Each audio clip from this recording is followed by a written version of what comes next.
And we die so many times in a lifetime just to find ourselves.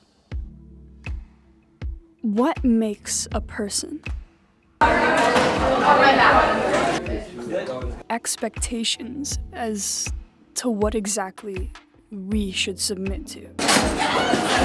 Every single expectation and notion is imprinted in today. Is there a set rubric? So, here are my thoughts. For, I'd say, a year of my life, I struggled with mutism. I became so scared of the sound of my own voice, as that conducted this idea that everyone else put upon me, as I thought that my say in the world simply didn't matter. I actually lost all vision of my own reflection, as the essence trapped inside of my external avatar was so lost. Now I look at that as some kind of death, and we die so many times in a lifetime just to find ourselves. We find liberation within the circumstances we're given.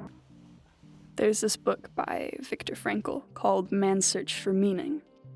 Viktor states that suffering leads to all understanding. We must lose everything to find truth within nothing but ourselves. I found purpose within loss, and a rebirth of identity was granted as a miraculous cost.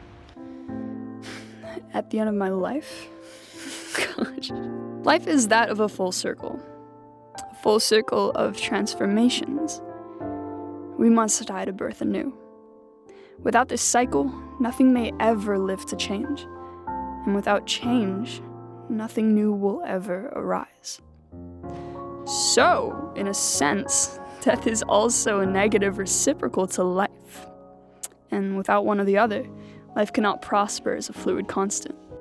We die to open up life for anew, and when we do, we transform through the souls of those who we knew.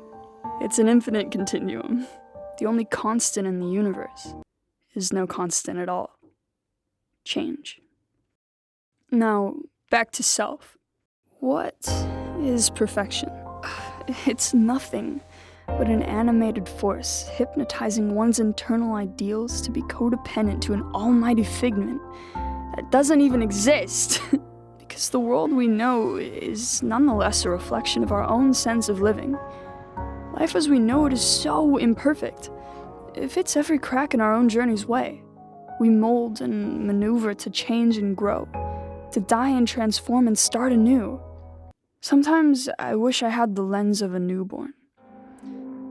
I'd like to see life as it is, without any tint of traumatic time that warps our lives into limits. The truth of it all is that there are no limits. There is no time. We've painted the universe as something much more complex than it actually is. Maybe intricacy is a distraction from our own stripped-down vulnerability. Maybe the laws of physics are nothing but a never-ending children's storybook of wonders and why. 'Cause all we ever do is question. Maybe we know much more than we think, and what we believe to be greater is trying just as hard to find their way as we do. All the unknowns of space and time is truly just the fears we try so hard to decline. This world is a world of many worlds alike, yet a world is never limited to be just a world, as we are one too, and we're so vitally imperfect, so painfully true. A picture of truth, painted through you, is everything in this life that you already knew.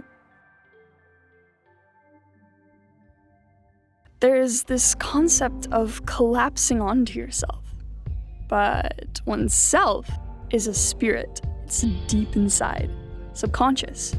And so we create this heat that transmutes itself down the ever-flowing matter of this iceberg until With the power of physics and our own mind, we fall deep into the bottom.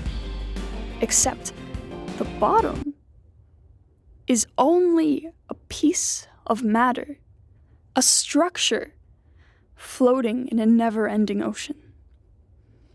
And so when you are underneath your own mind's iceberg and you look back up at what used to be, you realize that your consciousness is still within you, even when you're looking back at yourself. The world we've created is nothing but a reflection of ourselves. The answers are infinite, as we are too.